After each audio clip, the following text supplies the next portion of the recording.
Welcome to the Disney Parks Podcast with your hosts, Tony Caselnova from DisneyByTheNumbers.com and Parkhopper John from WDWParkhoppers.com. Keep your hands, arms, feet, and legs inside the podcast at all times. And get ready for the Disney Parks Podcast. Well, hello, everybody, and welcome to the Disney Parks Podcast. My name is Parkhopper John. Joining me, as always, is Mr. Tony Caselnova. How you doing, pal? Good. Very good. Good. How, was your weekend good? Did you do any Disney fun stuff this weekend? I went to City Walk. Does that count? No. Awesome. Great. So you were supporting the competition. Yeah, I went to City Walk and I went to a movie. That was Good it. for you. Good for you. I didn't do anything. I basically worked all weekend. This was the weekend that I had to do a couple of different things. This is a long weekend. So I did nothing Disney. Nothing at all. I hate when that happens. Me too. It's not fun by any stretch of the imagination. But hopefully you guys had a busier week and you're excited about tonight and this week's show. We've got a lot of really good news. Got a lot of fun stuff. Very excited about some of the interviews we have coming up. Tony has been working his little keister off, getting some interviews lined up. We've got some great interviews that are coming down the pipeline, and very excited to. Last week's interview was interesting. Yes, it was a little. It was not your typical Disney Parks podcast interview, but it was great. It was semi-Disney related. Yeah, it was Disney related, but it was fascinating. Yeah, good stuff. Go back and check it out. Talking about Nature Village. Village Nature. This is backwards. Village Nature. Disney's Village Nature. And it's really cool. David Randall. David Randall. Yep. So yeah, it was pretty cool. We got to check that out. Got a lot of good friends in the chat room. And if you would like to be a part of the live show, Monday nights at 7 p.m. Eastern Time, you can come to Facebook.com/Disney Parks Podcast, and you can come watch us live. You can hang out in the chat room and chat with us, just like our friends Dean and Susan are doing right now. And if you'd like to be a part of the Patreon family, we'll talk about Patreon in just a second.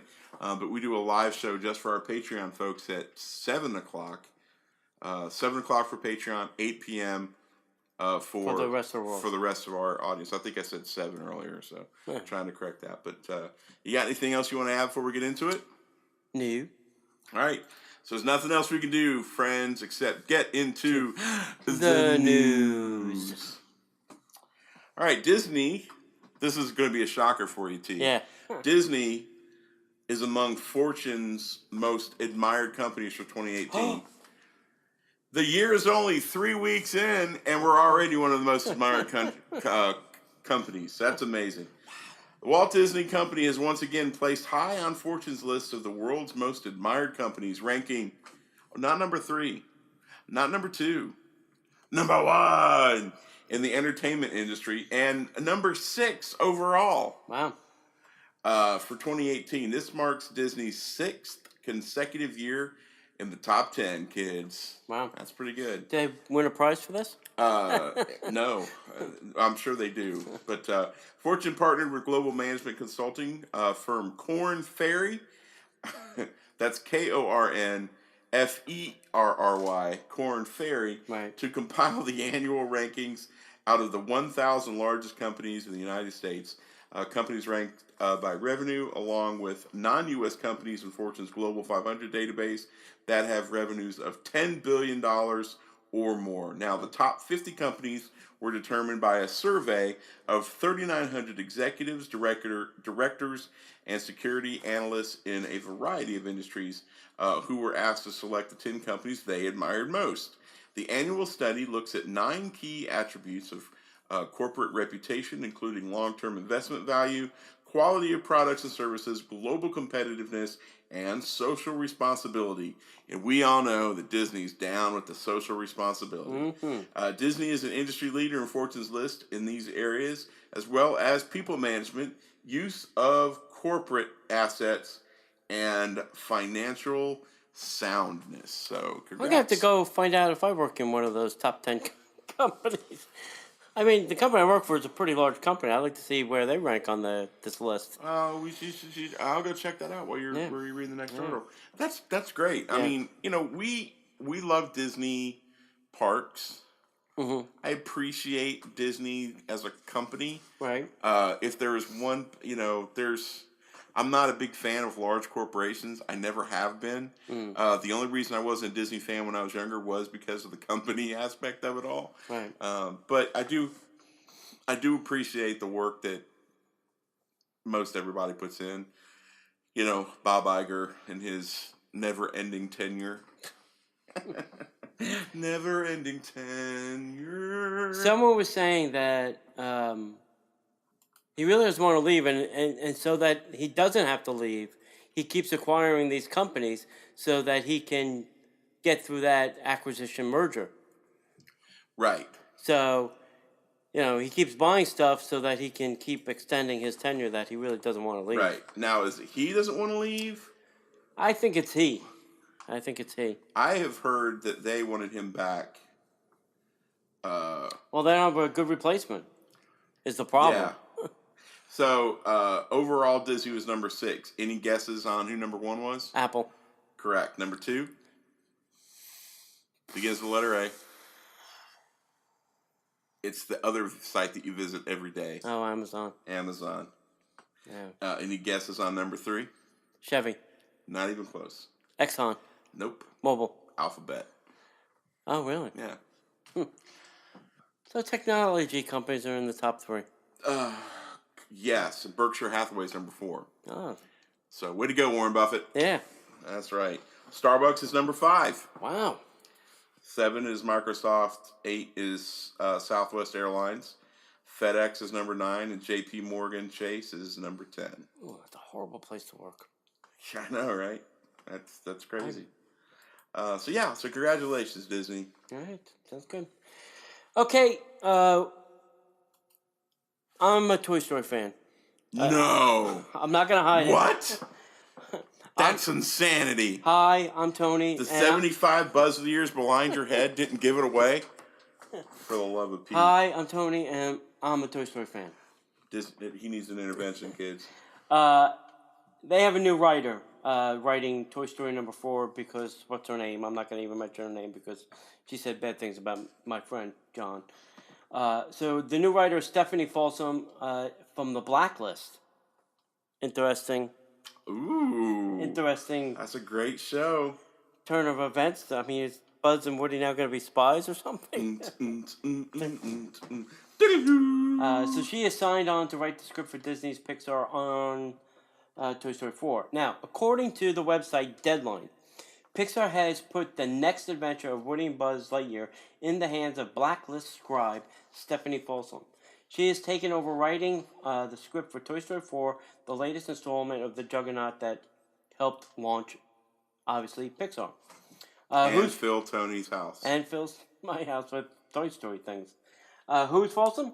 She made The Blacklist for a much different and entirely original script called 1969 A Space Odyssey, or How Kubrick Learned to Stop Worrying and Land on the Moon, an alternate history of a publicist who conceives the filmmaker Stanley Kubrick to work with NASA in order to fake the moon landing. Okay, that's going to be interesting. So she's got some moon landing. You didn't know that? No. Really? Well, That's one of the biggest conspiracy theorists in the world, right there.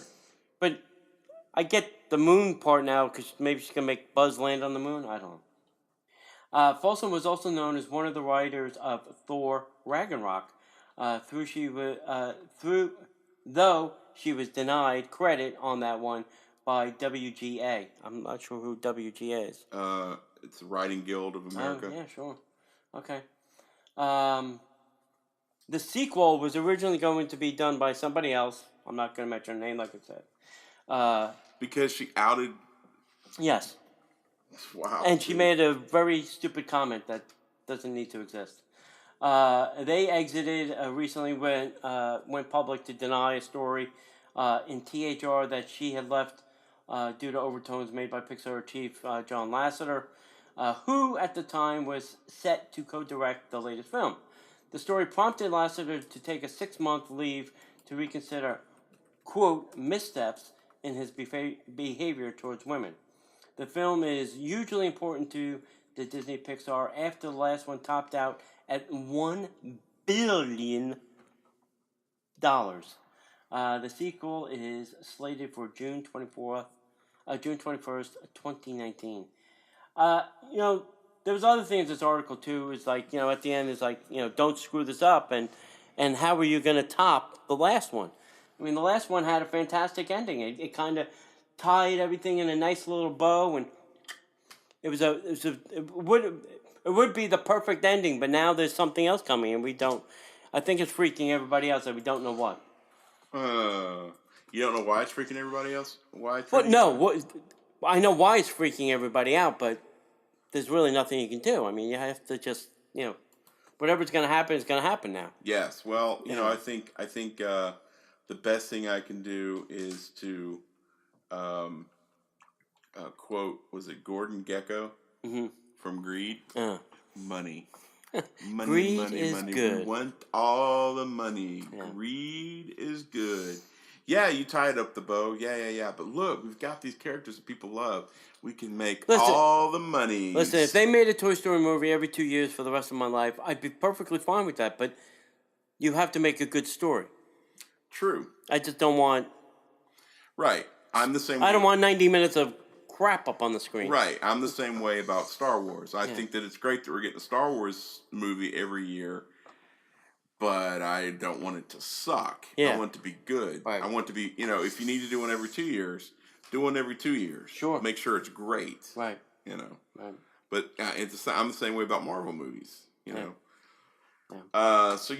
So did any of that stuff with Last ever pan out, if it was true or not? I don't think it was. I listen, I don't know. And I haven't found out anything or seen anything to prove that it was. I think she made the statement and he just said, listen, you know what? I'm going to go take a bye-bye for 6 months. Let the dust settle on this. And then I'll come back and maybe he'll take a course on how to be a better manager and how not to hug people. I don't know. That's one way of looking at it. Sweet. Maybe he'll practice handshaking instead of hugging. Hey, John, if you're watching, you're listening, we love you. We and really you can hug do. me. I really don't care. Show me I'm Buzz where the bad man touched you. Just tone it down a notch. Fist bumped it out. Yeah. You're the head of a major multi-billion-dollar studio. Yeah. Just keep it real, bro. Yeah. All right. Want to do next? Yeah, sure. Actually, very excited. This weekend is our January Disney Parks Podcast meetup happening this Saturday, January 27th at the Territory Lounge, or the Territory Lounge if you're a loser. The Terratoni Lounge. That's going to be at 7 p.m. We're going to be there. Feel free to come and hang out. There's plenty to eat, plenty to drink. Alcoholic, non-alcoholic, just come, hang, chill out, experience the awesomeness that is Disney's Wilderness Lodge, and it's one of our favorite places to chill. Yep. We also have a good turnout there. We always have a good group. Yep. So come early, come hang out for as long as you want to. But we have other great meetups coming up. Next month, February, is going to be on the 24th. That's going to be at Splitsville. It's one of my other favorite meetups. Yep. We're going to be meeting, that's a Saturday at 2 p.m. That gives you the option. We're going to have a little late lunch. We're going to hang out, do some bowling, have some sushi, some pizza, throw back a few, and then if you want to bowl, if you want to play pool, you're welcome to do that as well. Mm-hmm. We're probably just going to be hanging out in the Boom Boom Room. Or something close to it, yeah. Yeah, something like that. And then in March, we're going to go over to the Four Seasons. Ooh. On the 24th. That's going to be at the Pool Bar and Grill at the Four Seasons. We're going to meet up at noon for lunch. Tony's going to be calling over there to his buddy and see if the chef can do something a little special for us. I'm hoping for some smoked coffee, because that stuff was thebomb.com. Oh, yeah, last time we were there, remember? Yeah, I should have Chef Mikey do that. That smoked coffee was ridiculous. So that's our... If I had a smoker, I would do that every morning. Absolutely. Well, you wouldn't have to do it every morning. You just have to smoke the coffee beans and then grind them. So you just take a pound of coffee and smoke it. Or smoke the grinds. Right. Either way. So those are our list of meetups for the next couple months. If you have an Amazon Echo or Dot, make sure that you can play the Disney Parks podcast by saying the device's name, blah, blah, blah. Play the Disney Parks podcast and we will play. Love to get you to listen to us there. You definitely make sure you go to DisneyParksPodcast.com/shop and come hang out at the store. We got a lot of really cool stuff. Adding more stuff, more items. Very excited about some prospects of some things that we talked about last week. It's just a matter of getting it up on the store. And yeah, Tony's got a book. You want to keep going? Or you want to take over? Yeah, no, go. All right, so Tony's got a book called The Disney Bucket List, shockingly. Disney by the numbers. What did I say, the bucket list? Yeah. That's my book. Disney by the Numbers. You can get that at DisneyByTheNumbers.com. Click on the store link there, and he's got the book. You can get it signed. You can always get it on Amazon, but you can't get it signed from Amazon. Tony will sign the book for you and send it to you. I've got a book, The Disney Bucket List. Sorry. You can find that over at www.parkhoppers.com. I'll sign it and send that over to you as well. The last couple of things here, we want to make sure that you rate us and review us no matter what podcast catcher you're using, no matter what service you're using. Please give us a review. Let us know what you like, what you don't like, how we can be better at what we do. We want to make sure this show is fun and exciting for you guys, and we want to make sure that you're getting the most Disney bang for your Disney bucks. Yep. Last but certainly not least, make sure that you, if you have a story or a comment or a question, you can call the hotline number, which is 407-413-9010. And go take our survey. Yep. Closes at the end of the month, and we'll pick a winner. We're giving away our books and a $25 gift card. You can do that by going to DisneyParksPodcast.com and then go find the survey. It's not that far down on the blog. Nope. So, now this is going to affect a friend of ours, isn't it? Yes, she's actually watching. The rumor. We have a rumor. We need the rumor alarm back. Whoop, whoop. Sweet Spells at Disney's Hollywood Studios is rumored to be closing in February in favor of a scummy POS Toy Story store. Just kidding, buddy. So there's a Toy Story store that's going to be taking over Sweet Spells, apparently. Sweet Spells Bake Shop, just inside the Beverly Sunset facade at Disney's Hollywood Studios, is rumored to close in February to be converted into an additional retail location along Sunset Boulevard. Boo. Not good. The attached shop, the Sweet Spells, was named Villains in Vogue until 2015 when it became Real Vogue, R-E-E-L, Real Vogue. Real Vogue became home to mostly Pixar-related items in recent months, so it's no surprise that the converted Sweet Spell space is rumored to become home to Toy Story merchandise. Considering there is no full retail store for Toy Story Land, just some themed merchandise carts, this will likely be the hub for Toy Story items in the park come this summer. Sweet Spells used to offer a number of baked and sweet goods, such as cookies, fudge, caramel apples, whoopie pies, and, of course, the carrot cake cookie. Right. But don't worry, the carrot cake cookie is already available at the Trolley Car Cafe across the street, and we'll be staying there. Some other popular baked items should make the move as well. But it will be likely to leave some favorite snacks unavailable at the park. So, kind of sad news. Yeah. You know, they got rid of Starring rolls. Now they're getting rid of Sweet Spells. It's like they don't want you to eat. They just want you to buy merchandise. Just buy stuff and walk around and go on attractions. That's right. It's crazy. It's a new day over there. It's a new day. Yes, It is. All right, so last week we had a trivia question. What character is hidden in the projection room in the Indiana Jones Disneyland attraction? The correct answer was Eeyore. What? Eeyore is in the Indiana Jones projection room because Indiana Jones was built on the Eeyore parking lot. And there was a little tribute to Eeyore. And Tim Q was our winner, and Tim, it's in the mail, as we like to say. This week's question, another Disneyland question.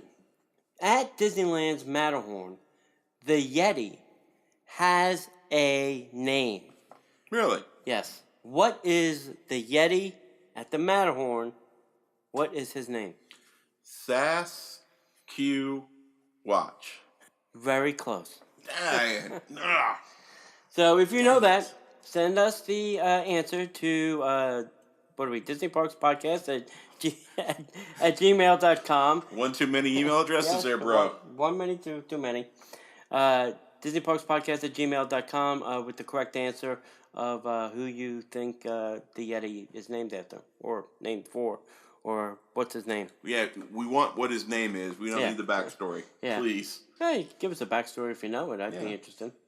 All right, hey, don't forget, if you're not, you can become a Patreon by going to patreon.com/Disney Parks Podcast, where you get an exclusive ad-free show, some video content that we like to toss out there every now and again, and then different offerings. I have something that I want to do for the Patreons, I think, this year, too.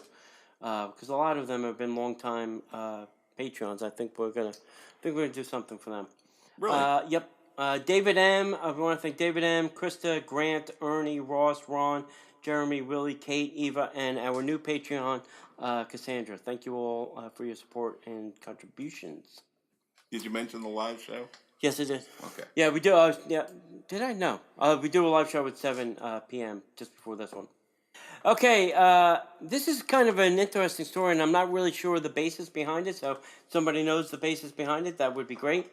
But Disney World here in Florida is testing having registered nurses, first aid centers, at the resort hotels now. Brilliant move, Disney. Yeah. So starting next week, Walt Disney World will run a test program providing first aid centers with registered nurses at the resort hotel. Beginning on January 22nd, which is today, lasting for 90 days, guests at the All-Star Resorts needing assistance can visit the All-Star Music Lobby between 7 a.m. and 11 a.m. Yeah, 3 hours. That's So all you get. That's So all if Disney you're can not afford. sick within those 3 hours, what? All right. Similar to the in-park first aid, the resort nurse will be able to offer over-the-counter medications, bandages, and other basic first aid. Now this is I think this is in result to the new deal that Disney is notifying guests that they will be entering their room For shock. and all of the punched out cast members and bloody noses that will result. Kidding. Yeah, I'm not Totally sure. kidding. I'm not sure why they. Listen, if you're gonna have a nurse there, it's got to be for more than 3 hours. Yeah, that's weird. Otherwise, you can call like any one of the urgent care places in the area. They'll come pick you up and take you to the urgent care place. Right. Or if it's really serious, you just call 911. But if somebody has insight to why they're testing this at the resorts, and I always wonder why they start with the value resorts. Why they take care of those guests for those kind of things, and then the deluxe resorts, they're like, you know what? They can afford to go to the hospital. They can afford to buy their own Band-Aids. Yeah. That's funny. The Japan Pavilion. We don't hear many stories about the Japan Pavilion at Epcot. But they're about to add a signature seafood and steakhouse restaurant. Nice. A new place to eat in Japan. That's awesome. As part of the ongoing expansion of Epcot, the Japan Pavilion, I almost said Japanese, the Japan Pavilion will be adding a third table service restaurant, which is a signature seafood and steakhouse establishment that has yet to be named. The restaurant will reside on the first floor of the shopping/dining complex, taking over space utilized by some of the Mitsukoshi store, merchandise storage, and other backstage facilities. The guests will enter the restaurant to the right of the existing Mitsukoshi store along an expanded pathway across the front of the pavilion. According to internal documents, the interior will have a few different themed rooms. The material room, which is check-in and lobby, the wa room, the water room, the washi room, wood room, stone room, and earth room. No additional information is available at this time as the project's yet to be announced by Disney, nor will the third-party company to be operating the Disney venue has been named. So there's no time frame in the opening, but construction should begin in the next few weeks. That's That's awesome. We were complaining the other day about more, dining areas that weren't Italian. Right. We get a new Japanese steakhouse. And we're going to get into the Italian story. But, yeah, it's, all right. The Tokyo dining is okay. It's not, I don't think, I've been to Japan. It's not fantastic. It's good. Are you talking about like the sushi and the Yeah, the Tokyo dining. The upstairs? The Yeah, the upstairs, yeah. And then there's the hibachi kind of place. Yeah. I never leave that full. When you order like the shrimp thing, they give you like, I don't know, 4 shrimp. Yeah, it's not like when you go out for legit hibachi elsewhere. You don't get a plate. You go away full. Yeah. So I'm glad to see that they're opening up another place, and I'm hoping when they're saying steak and seafood that it's Wagyu. Yes. I hope it's really good Wagyu. Not Florida grown Wagyu. Like Georgia Wagyu. Yeah. Real Wagyu flown in. Fresh. God, that'll be expensive. I think that it'll be fun and worth it. I think that it'll be great to have a real Japanese restaurant that's not sushi, not hibachi. Tempura, hibachi. It'll be a legitimate restaurant, and hopefully it'll be way more successful than Nine Dragons over in the China Pavilion. Yeah. Yeah. That's the most expensive Chinese food in the Central Florida. Ridiculous. Totes ridiculous. Yeah. And then what I get is one plate there, I can get a whole service for 16 delivered. What's the little place when you walk in the pavilion? It's towards the left, kind of up the hill. Oh yeah, they have the quick service. That's the quick service. Yeah, that's quick service. That's that's never got. I mean, I had soup there because I was really craving soup. Yeah, miso soup. Yeah. Because when you're miso not soup feeling is delicious. Well, miso is amazing. Yeah. We all know a trip to Walt Disney World can be very complicated, from airline tickets to dining and hotel reservations, even fast passes. But your friends at Picnic.com is here to help you organize your vacation and make it even more magical. From shared calendars to events to to-do lists and even customized shopping lists that you can share amongst every member of your family. Make sure you go to picnic.com/getstarted to set up your account and use promo code PODPIC for 30 days of Picnic Premium for free. That's PICNIC.com/getstarted today. Speaking of Italian, I don't know if anybody knows it, but I'm Italian. What? I can't work with you Italian people. So it's not like you talk with your hands. Yeah. Because he does. There's a lot of Italian restaurants on property. So let's give you a little rundown. At Disney Springs, we now have Blaze Fast Fired Pizza, Enzo's Hideaway and Tunnel Bar, Mario and Enzo's Ristorante, Pizza Point, and the Terralina Crafted Italian coming soon. That's in the old Portobello. That's 5 at Disney Springs. But wait. There's more. The other places on property, we have El Molino, and I would advise not to go there. I've never had a good meal there. At Disney's Swan. We're 50-50 on that. I've had a pretty good meal there. Yeah. Mama Melrose over at the Hollywood Studios. I like the... Mama Melrose. Mama Melrose. I like the penne vodka over there. Pizza Fari over at the Animal Kingdom. It's cardboard with cheese. Pizza Rizzo, cardboard with cheese. If you really want Italian food, you're going to go to Ravello at the Four Seasons. That's my recommendation if you're going to have Italian food. Yeah, if you want something really good. If you want meatballs that are to die for and pizza that's fantastic, go to the Four Seasons. Truth, brother. Truth. Yeah. Preach. Yep. Tony's Town Square, that's been kind of come and go lately. It's hit and miss. Yeah, it's hit and miss. They're trying. It's theme park food. Yeah, they're trying. Cioccolatini Forno over at the Boardwalk, I think is pretty good. I agree. I've had some pretty good meals there. I like the what is it? The veal parmesan. I like the pizzas over there. I agree. Yeah. I like the stuff over there. I like that. Tutto Italia over at Epcot in the Italian Pavilion. That's pretty good. It's a lot of sandwiches, meats and cheeses, and things like that. If you're not looking for a full-on meal. Yeah, the best thing about Tutto Italia to me is the Tutto wine. Gusto. Yeah. Tutto Gusto's right next door. Right, that's what I'm talking about. And then Via Napoli, obviously, if you're going to have pizza on property, I think that's one of the best places to have pizza. It is. That's probably second to Ravello.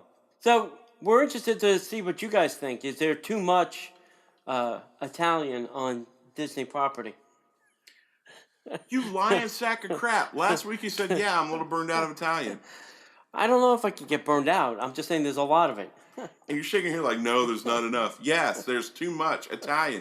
Because you can't even swing a dead cat not hit an Italian restaurant in Walt Disney World. Yeah, kind of. You can't swing a dead cat at Universal City Walk and not hit 2 Italian places. What's the other? Vivo. And Red Brick Kitchen or Red Brick Pizzeria. Yeah, they're pretty close to each other. Yeah, they're right next to each other. The only thing they may even share a kitchen. Is no, they don't. Is the cowfish in between them. Cowfish is in between them. Well, that's a good tip. I mean, I love Italian food, but it just seems to be a lot. So much so that wherever you pull this article from, we were talking about this last week, and then boom, now we have another article. God, it's and I get it. Pizza's easy. It's fun, it's great, but it's a lot. Right. It's a lot. Hey, Disney's Animal Kingdom Lodge is going to test cash-free payment options. Nice. So yeah, let me dig into the day is coming. Beginning February 12th, 2018, Disney's Animal Kingdom Lodge Jumbo House is set to participate in a pilot training or pilot test where transactions will be handled with convenient cash-free options, broadening their accepted forms of payment. All purchases and services at the resort will accept Magic Bands, credit cards, debit cards, Disney gift cards, Disney rewards, redemption cards, and contactless payments such as Apple Pay, Samsung Pay, and Google Pay. As always, we will let you know whatever is going on with other test pilot programs. I didn't realize there were people who were still paying with cash. Listen, the only cash that's in my pocket is a couple singles to tip the valet guy with. Yeah, I mean, I'm not anti-cash. Don't get me wrong. I don't necessarily want to go to a cashless society. Oh, it's coming. I know it is, but I'm not a big fan of that. Yeah. Because what'll ultimately happen in the future. But I know you're a big fan of get rid of cash. There's no use for it anymore. Right. That's my theory. That's a brilliant idea until the government decides to turn you off. Have you ever had a tax issue? No. Okay, so speaking of someone who has had a tax issue, I woke up one morning and had a 0 bank account. 0. Not negative. I mean, I had a 0 bank account. I had just deposited a check, and I had a 0 bank account. And what it was not that I was necessarily behind on a payment. Mm-hmm. What it was the paperwork processing for something that I was doing with the IRS to get caught up. Yeah. Hadn't gone through, and it wasn't in their system. So they just turned off my bank account. You can have a whole podcast about that subject. That's interesting, but yeah, all right, I get it. But yeah, I think I don't know. I don't really use cash for anything. I use Apple Pay or my debit card. I am as well. I'm not saying that I use credit cards. And some people my brother, for instance, will use everything on his credit card, but obviously he pays it off every month. He doesn't have any debt for it. And I'm not condoning using credit cards to pay for everything, but debit card or tapless, contactless, like Apple Pay, Samsung Pay, Google Pay. I think those are all good, and they're more secure because there's really when you use Apple Pay. From what I know, and I'm not an expert on it, is it does not send your debit card number. It sends a one-time number, which is attached to your account. And if somebody were to get it and use it, it would be useless to them because it's only for that one transaction. Right. I know we're getting away from cash. Yeah.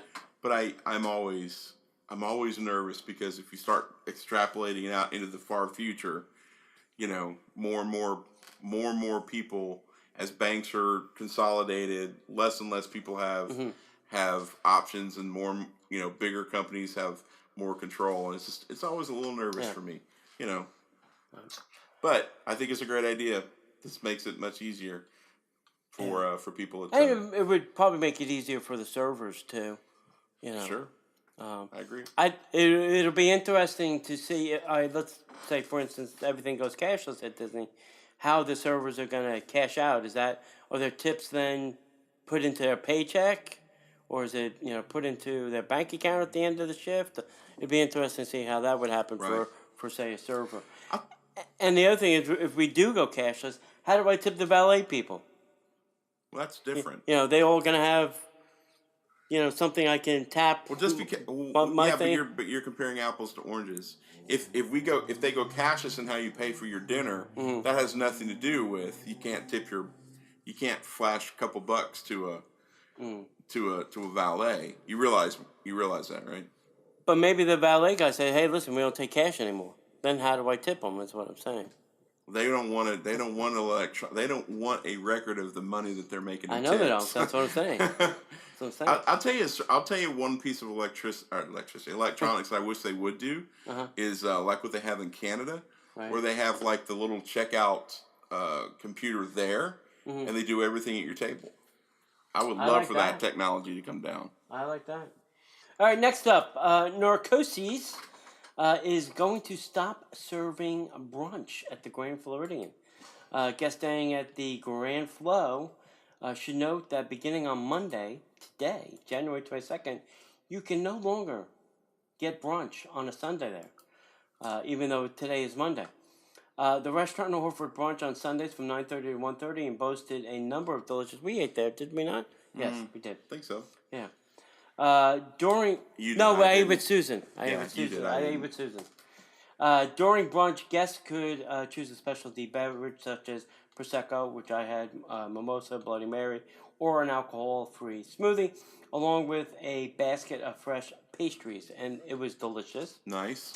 Next, they had the chance to enjoy flavorful appetizers, and it was like a menu of appetizers, and you could choose any one of them, or two or three of them, if you so choose, because it was an endless buffet. It was a buffet with table service, which I also kind of enjoyed. I didn't have to get up to get my food. But this is gone. So they had cheeses and salmon roulette and herbs and crab soup, and all. Crab soup was to die for. And then guests could choose several delectable entrees that ranged from catfish and brochet French toast to lobster eggs Benedict, pan-roasted Alaskan halibut, and other tastes. And you could order two of them. Wow. And if you didn't on a cruise. Yeah, and if you didn't finish it, they would actually box it up and let you take it home. Wow. Which I found to be ludicrous. Yeah. That they were... Well, it's like the other brunch place that we go to all the time. Yeah. They box up something there, too. And then guests could top off with a whole tray of desserts. I think California Grill's still doing it. Plancha is still doing it over at the Four Seasons. I think there's a bunch of places still doing it, just not there. I just thought it was a weird place because it's so small there. They can't, and that's why you couldn't get up to get food, because they'd have to take like half the restaurant just to put the food out. Right. I think it only seats like 60 people or something. Yeah, it's teeny tiny. So. I kind of like the way they did it. They came up with a good game plan, but we'll have to see. Well, maybe they'll shift it over. They'll have other places doing. Yeah, maybe Citrico's or something. Citrico's would be great. Other places around Disney property would be great as well. Yeah. I mean, I would love to see stuff at Animal Kingdom. Yeah, Jinko. Jinko brunch. I would love to see something at Jinko. Jinko would be amazing. Yeah. Sanaa would be another great place. Yachtsman Steakhouse brunch. Yeah, that'd be cool. Yeah, Ale and Compass be another good place. Yeah. So Artist Point. Yep, absolutely. Artist Point would be perfect. Yeah. It's the right size. Put it all in that entryway, right outside the kitchen. Done. That'd be great. So there you go, ladies and gentlemen. Artist Point. If you're listening to us, we need you. You start doing brunch. Right. Okay, so let's move forward. So, guess what, Tony? What, John? There's going to be some road adjustments at Disney. As if there aren't enough. Yeah, this time it's going to be on World Drive. Even more World Drive craziness. So on January 30th, which is a Tuesday, traffic will be shifted onto the new southbound World Drive near the Speedway gas station and the car care center. Drivers will be asked to allow extra travel time and to adhere to the posted speed limit, which I don't know if any of us do that anyway. Yeah. Inbound lanes into the Magic Kingdom parking will close nightly from 10 p.m. till 6 a.m. From January 21st to the 26th to start making some changes. Oh, yeah. All the traffic will be routed to use the new exit ramp onto Vista Drive. Drivers traveling to the Magic Kingdom parking lot should follow the detour onto Seven Seas Drive, then Floridian Way. Well, they'll be directed to use an access gate that is normally closed. Okay. So they're going to go take them backwards? Yeah, I guess. Magic Kingdom Auto Plaza lanes will be reduced until the end of March. Beginning immediately, lanes into the Magic Kingdom parking lot will be reduced by 1 lane on each side until the end of March, when work is expected to be completed. Single lane closures around Disney World property from January 21st to the 26th. Single lane closures will occur on Victory Way, Buena Vista Drive, southbound Bonnet Creek Parkway, Epcot Center Drive, and southbound World Drive near the Car Care Center. There's going to be a realignment of the southbound World Drive, which will be opening on January 30th. Traffic will shift onto the new southbound World Drive near the Speedway gas station and Car Care Center. Guests are again being asked to allow extra travel time to adhere to the posted speed limit. So basically, they're doing this in shifts. Yeah. Reading it is one thing, hearing it is one thing. Right. Seeing it would probably make a little bit more sense. Yeah. So over the next several weeks, they're shifting lanes a little bit, making some openings, closing some other places, adjusting the traffic flow, because they're working on getting the new lanes in. Yeah. I know right now, well, it was last weekend. I didn't go this weekend, drive around the property like I normally do on the weekend. But on Vista, you went way out under the new overpass that they're building, right, onto Floridian Way. Then they made this cut across. So you cut across in front of the Magic Kingdom parking lot, and then back onto World Drive to get to like Poly Contemporary Wilderness. While you were doing that, were you hearing? I was thinking to myself, am I going in the right direction anymore? I've been here for years, but decades. I'm lost. I'm like Stitch on a bad bender. Yeah. If you do come down this year, there's a lot of road construction. So just be careful, because the roads that you may not be there anymore. Correct. They may have shifted it to the left, to the right, or even to another place completely. Yeah. Even coming out of ESPN, speaking of which, they had the grand opening of the arena. And Disney's press release said 8,000 seats. So we went from 6 to 7 to 7,500 to 8. Oh, it started at 5,500. Yeah, all right. 5,500 to 6 to 7 to now 8. 8. 8's the final number that they sent out on the press release. So 8 is the final coming out of ESPN, I don't think you can turn right now onto Osceola. Right. So there's a lot of crazy things. Just be careful and take your time. Wow. Don't be speeding around. All right. I know this is a topic that you love, John, the Disney streaming service. I'm kind of excited about it. I'm looking forward to it. Right.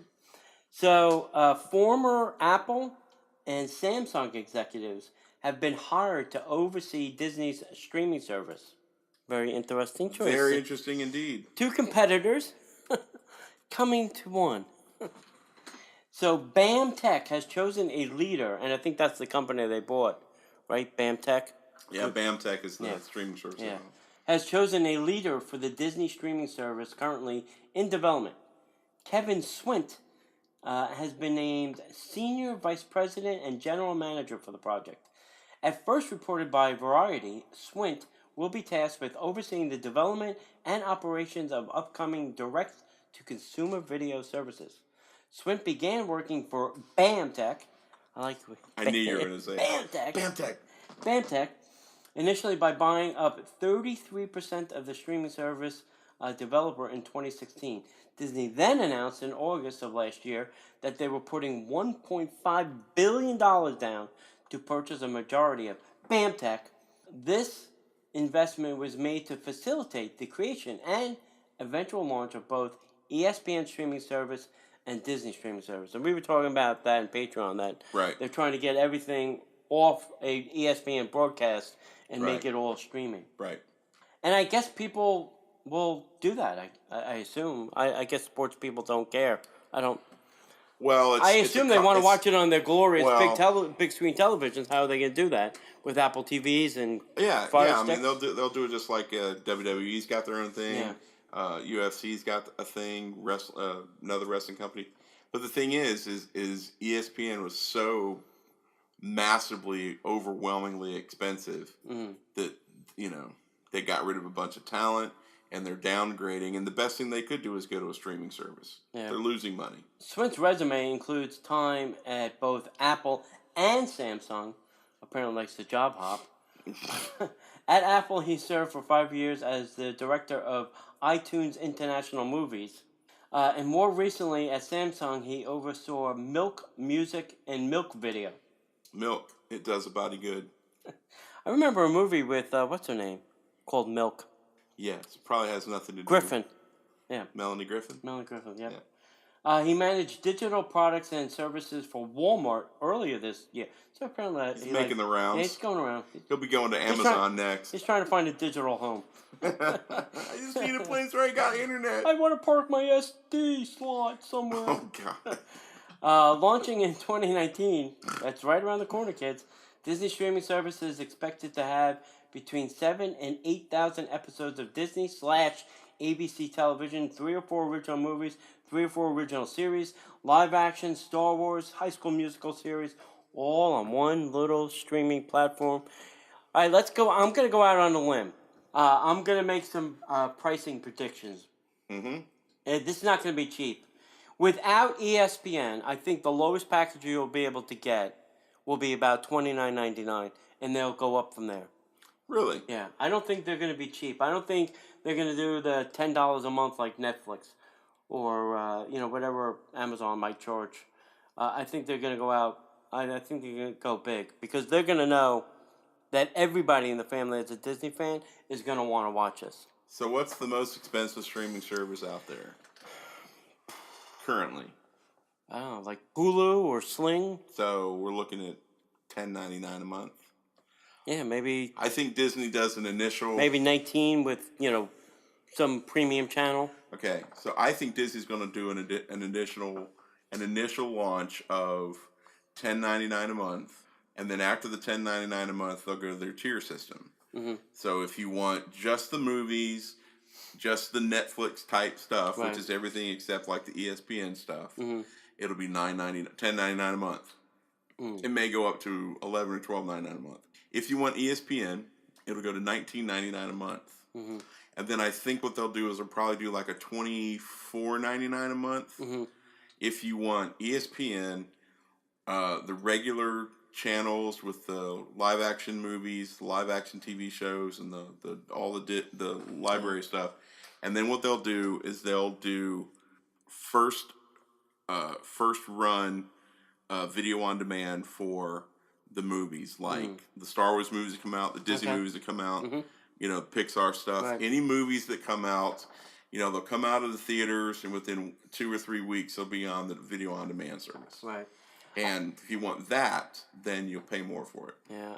I think you're a little low. I think Disney sees their content as being premium to begin with. And I think what they'll do is everything will be kind of a la carte. If you want the streaming platform, you'll pay the $29.99. You want streaming platinum and then maybe premium movies or whatever, it'll be $39.99. And ESPN will be an additional item, completely a la carte to all of the other offerings, I think. I don't, I agree. I think that they think that they're platinum, but it's or premium content. But they have to realize there's a pain point for all the cord cutters. Yeah, I don't think they care. They don't, but they want people to purchase it. So if they expect to compete with Netflix, because that's the thing, they have to compete with Hulu and Netflix. Right. It was interesting. So I was listening to a tech podcast today, and they were talking about that cutting the cord is not always cheaper. Cutting the cords could be the same or more expensive because once you unbundle your internet from your cable from your phone, the price goes up. So your internet now is costing more. That's all right, fine. It's a little bit more. Now you have to go get TV, and that's either from Netflix or Prime or Hulu or Sling or some, YouTube Live or whatever. You have to pay for some other service, right? And then that service may not have everything you want, right? And you're going to add on maybe HBO. That's always a premium, or Stars or whatever, or maybe you have to get Hulu and PlayStation View because they don't have all the same channels you want. It winds up usually costing more money, or about the same as your cable bill. Yeah, and I think that's that's the irony of the whole cord cutting phenomenon. Yeah. Because they're like, oh well, I'm cutting the cord. I'm getting rid of the cable bill. Be careful for what you ask for, and be ready for what you get. Because I've got friends who are doing that, and they've got Apple TV. So between Hulu Live, Netflix, and their Prime members, so they get like $5 for the HBOs of it all, right? Because they're addicted to the 2 or Game 3 of Thrones. Game of Thrones that is going to be another year for people to sign up for, because it's they're paying almost as much as they were for cable, so you're not really saving yourself any money. And then the other thing that you keep talking about is the data cap. Oh yeah, that's a reality. So I don't know. The question that I have, the outside of the money, the only major question I have is, what does Netflix, Marvel, and Disney, how does that pan out? Yeah.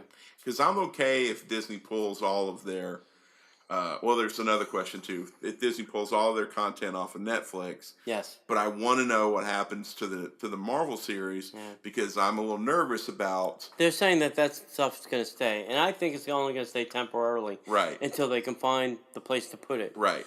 I'm only concerned about the quality of those shows, because I don't want, of course, Iron Fist notwithstanding, the quality of those shows is really, really high. And I don't want those to go down when they go to the Disney streaming service, because they don't have the leverage that Netflix has. Yeah. The other question I have is about Hulu, because Disney owns so much of Hulu. They own 61% now. Right. They own so much of Hulu. What's going to happen with that? Is that going to transition to the Disney network, and then Disney is literally co-owning Hulu with Comcast Universal? Yeah, Comcast is the other one. With the what was it, Fox merger, right? That gave them 61%, and then the other 42, whatever, 8%, 9. The numbers, oh my God, is owned by our friends across the street at Universal. Right. I could foresee BAMTech becoming the internet home for ESPN. Because BAMTech was connected to the baseball and some other sports related stuff. So I can see BAMTech being just the home for the ESPN pieces. And then I literally could see something happening where Hulu becomes the home for Disney, and it changes. It becomes Disney's Hulu. Yeah. They would call Hulu because it's cute. Yeah. I mean, I don't know. That's a joke. Why build BAMTech if you now own 61% of Hulu? Just buy Comcast portion, and just use that platform for your stream. They've already got all the infrastructure and everything's built. Right. Why go build something else when you can just steal what you already halfway own? Well, that's what I'm saying. I think BAMTech, I'll have to look it up here. I think BAMTech is really focused on the sports stuff. What? Yeah. So anyway, all right. So that's enough of that. Right. So let's get some headline news, right? Yep, sounds good. Headline news: Disney's in talks with 28 Weeks Later director for the Sword and the Stone remake. Do we really need to remake a Disney animated classic that really wasn't a classic? This is going to be a live action remake. Do we have to do this? They're doing all the other ones. Why not this? Wow, I don't know. King Triton's Carousel at California Adventure is going to close March 2nd. Yeah, it's going to be rethemed to something else, because it's in the middle of the Pixar area that they're building. It's got to go. So this just makes me gag a little bit. Danny Strong, Thomas Kail, and Ice Cube are attached to the remake, the refresh of Disney's Oliver Twist. Right. So they're going to urbanize Oliver Twist. Yep. Basically. Yo, I needs me some more, yo. All right. Storytellers Cafe at the Grand Californian schedules the last minute refurbishment. So what's going on with that? Yeah, they suddenly closed it for a couple weeks because they had to do some pipe broke. I don't know. Something broke, and they can't apparently serve dinner, lunch, or breakfast without it. So nice. Speaking of things, Be Our Guest is now testing paper products during lunch service. That's right. We have this immaculate dining area, and you're going to eat off of paper plates and cups. Yeah. And the nice thing about going there for lunch, The nice thing about going there for lunch was you actually got A real plate. a real china and real silverware, and you felt like you were actually eating in Beast's castle. Right. And now they're going to cheapen it up by giving us paper plates and plastic forks. Yeah. Disney guys, if you're listening, Well, that didn't last long. you spent all that time and money researching and creating a wonderful dining experience. Don't let the penny pinchers screw it up. Yeah. You know, if you're willing to start cutting corners just for the sake of cutting corners, Useless and senseless. yep. Toiletry dispensers are being installed at Disney's Pop Century. Yep.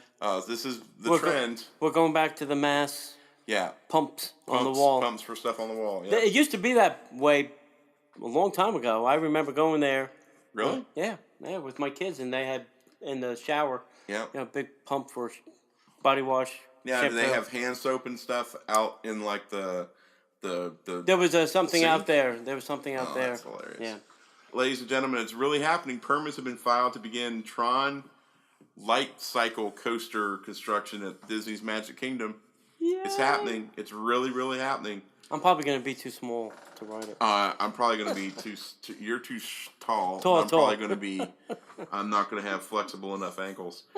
And then one little sad piece of news: the Harley Davidson store has closed, but they're moving it to the town center area. Yeah. So they're just moving locations. So we didn't lose smaller space too. We didn't lose the Harley Davidson store. They're just moving the location. So Tony says they're going to put a men's shop in that area. I hope they do. I think they're going to put something women's fashion. Ooh. That's my vote. So that's it. That's the news for the week. That sounds good. All right. Anything else? No, I don't think so.